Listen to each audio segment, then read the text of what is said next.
best prosecutors in this country. In his career at the LA County District Attorney's Office, he successfully prosecuted 105 of 106 felony jury trials, including 21 murder convictions without a single loss.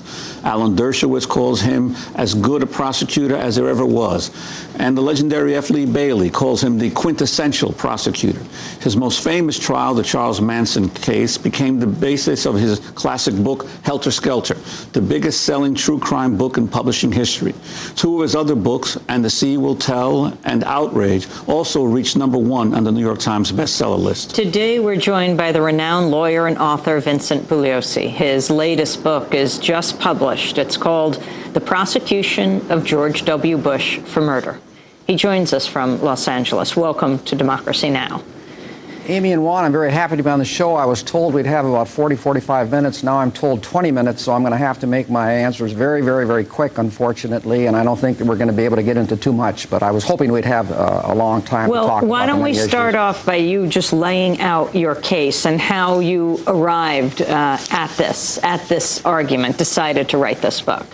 Well, in my book, The Prosecution of George W. Bush for Murder, I set forth an airtight legal case against George Bush that proves beyond all reasonable doubt that George Bush took this nation to war under false pretenses on a lie in Iraq, and therefore, under the law, he is guilty of murder for the deaths of over 4,000 young American soldiers in Iraq fighting his war. Not your war or my war or America's war, but his war. Interestingly enough, there have been billions of very harsh, critical words written and said about George Bush, none of which he could possibly care less about. So the words are absolutely meaningless. But up until now, other than words, no one has done anything at all to George Bush. No impeachment, no investigation of him. George Bush told the nation on the evening of October the 7th, 2002, Cincinnati, Ohio, that Hussein was an imminent threat to the security of this country. He was telling millions of unsuspecting Americans the exact opposite of what his own CIA was telling him. So if we had nothing else at all, this alone shows us that he took this nation to war on a lie, and therefore all of the killings in Iraq of American soldiers became unlawful killings and therefore murder. But it gets worse. October 4th, 3 days after the October 1st classified top-secret report, Bush and his people had the CIA issue an unclassified summary version of the October 1st classified report so that this report could be issued to the American people and to Congress.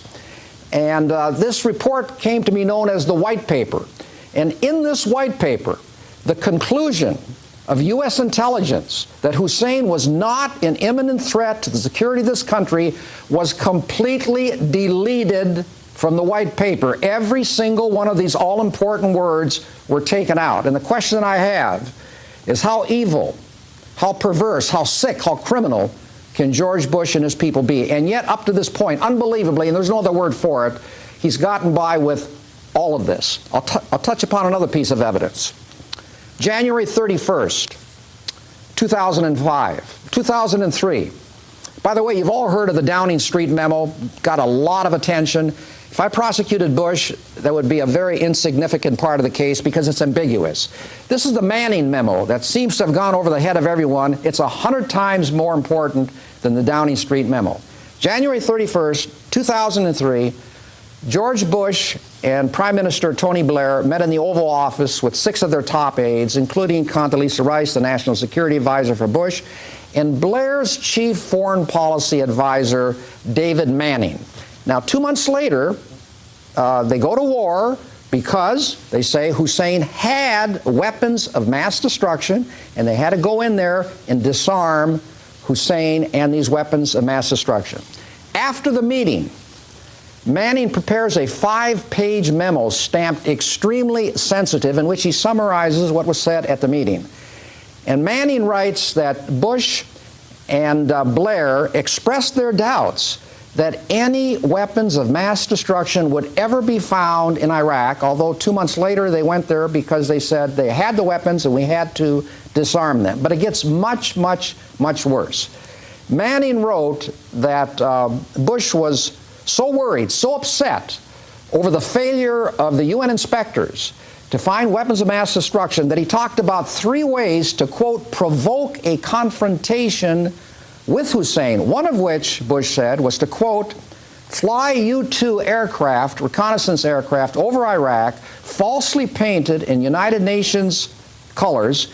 And Bush said, if Hussein fires upon them, this will be a breach of UN resolutions and justify war. So here we have George Bush telling the American people, telling the world, that Hussein was an imminent threat to the security of this country. So we had to strike first in self-defense. But behind closed doors, this very small man was talking about how to provoke Hussein into a war. The very last person in the world that someone acting in self-defense would try to provoke is a person who he's in deathly fear of, the person who's about to kill him. If George Bush actually believed that Hussein had weapons of mass destruction, which was the main reason he went to war, the very thought of provoking Hussein into a war obviously would never, ever, ever have entered his mind. Now, I don't know if you're aware, but what I just told you is extremely powerful evidence of George Bush's guilt. I was on radio with Dennis Miller a couple days ago in L.A., and I told him about the Manning memo, and I said, now, Dennis, you're representing George Bush. You're his defense attorney. After you hear Manning testify to the Manning memo on the witness stand, other than trying to hide beneath the console table, what would your response be? And Dennis is very quick, very smart, and he gave a good answer. He said, I would call for a recess. There is no answer to the Manning memo.